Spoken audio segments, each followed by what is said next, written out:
Download करें Amar Ujala app और पाएं खबरें लगातार। तुर्की वैसे तो एक बेहद ही खूबसूरत देश है जो यूरेशिया में स्थित है। दरअसल यूरेशिया एक भौगोलिक भूखंड है जो यूरोप और एशिया महाद्वीप को मिलकर बना है। इस देश का कुछ भाग यूरोप में और अधिकांश भाग एशिया में पड़ता है। ऐसे में इसे यूरोप और एशिया के बीच का पुल भी कहा जाता है।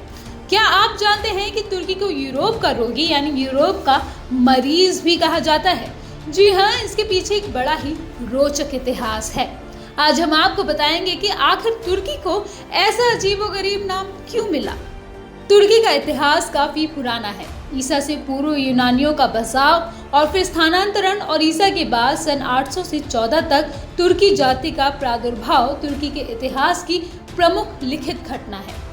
माना जाता है कि 1200 ईसा पूर्व के आसपास होमर के ओडिसी में वर्णित ट्रॉय की लड़ाई भी तुर्की के पश्चिमी तट पर ट्रॉय के वासियों और यूनानी द्वीपों पर बसे साम्राज्यों के बीच हुई थी। पूर्व में तुर्की कई साम्राज्यों के अधीन भी रहा है। 530 ईसा पूर्व में यह ईरान के फारसी साम्राज्य का हिस्सा बना था और कई सालों तक यह यूनानियों द्वारा संघर्ष के कारण ग्रीक और ईरानी साम्राज्यों में बटा रहा। 330 ईसा पूर्व में फिर तुर्की सिकंदर महान के यूनानी साम्राज्य के अंतर्गत आ गया और फिर बाद में यह रोमन साम्राज्य और सासानी साम्राज्य का भी हिस्सा बना। सासानी साम्राज्य का अंत जो कि 635 ईस्वी में हुआ था, उसके बाद यहाँ इस्लाम का प्रचार हुआ और फिर औगुज, सल्जुक और उस्मानी तुर्क सुन्नी इस्लाम में परिवर्तित हो गए। 16वीं शताब्दी के आते आते तुर्क या ऑटोमन साम्राज्य, जिसे उस्मानी साम्राज्य भी कहा जाता है, उसने पूरे तुर्की पर अपना कब्जा जमा लिया।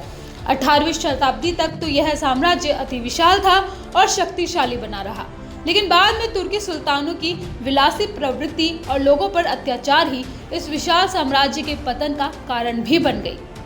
ऑटोमन सुल्तानों का अत्याचार तुर्की पर इतना बढ़ गया कि यहाँ रहने वाले लोग धीरे धीरे अपनी स्वतंत्रता के लिए आंदोलन करने लगे। इससे ऑटोमन साम्राज्य कमजोर पड़ने लगा। 19वीं शताब्दी में इस साम्राज्य के पतन की प्रक्रिया लगातार बढ़ती रही और फिर धीरे धीरे तुर्की की हालत इतनी खराब हो गई कि इसे यूरोप का मरीज कहा जाने लगा। अब आपको तुर्की के बारे में कुछ इंटरेस्टिंग फैक्ट्स भी बताते हैं। आपको जानकर हैरानी होगी कि दुनिया के 7 प्राचीन अजूबों में शामिल इफेसस और हेलिकार्नासोस तुर्की में ही है। माना जाता है कि इफेसस के दक्षिण में स्थित एक घर में खुद वर्जिन मैरी रही थी। प्राचीन शहर हेलिकार्नासोस में राजा मुसोलस का मकबरा विश्व अजूबा माना गया। दुनिया भर में सांता क्लॉज के नाम से मशहूर संत का असली नाम सेंट निकोलस था। उनका जन्म तुर्की के बटारा में हुआ माना जाता है। बाद में वो तुर्की के भूमध्य सागर के तट पर बसे शहर डेमरी के बिशप बने। दुनिया भर में केवल इस्तांबुल ही एक ऐसा शहर है जो 2 महाद्वीपों में बसा है। वैसे तुर्की का केवल 3% हिस्सा ही यूरोप और बाकी एशिया में है। 2010 में यूरोपीय संघ ने इस्तांबुल को यूरोपियन कैपिटल ऑफ कल्चर घोषित किया था। 15वीं सदी में तुर्की के रास्ते ही यूरोप से कॉफी आई। तुर्की के तत्कालीन ऑटोमन साम्राज्य ने सबसे पहले कॉफी के बीजों से इतालवी लोगों को परिचित कराया। फिर इटली से इसकी लोकप्रियता दूसरे यूरोपीय देशों में भी फैली। आज तमाम चॉकलेट, केक और मिठाइयों में इस्तेमाल होने वाले मेवे हेजलनट का करीब 80% केवल तुर्की से ही निर्यात होता है।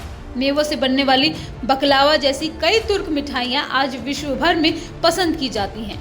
तुर्की मुस्लिम बहुल होकर भी लोकतांत्रिक और धर्मनिरपेक्ष मूल्यों पर चलता है। 1923 में आज़ादी की लड़ाई के बाद से यह रिपब्लिक ऑफ तुर्की बना और साथ ही देश में सेक्युलर और डेमोक्रेटिक प्रक्रियाएं लागू हुई। अमर उजाला.com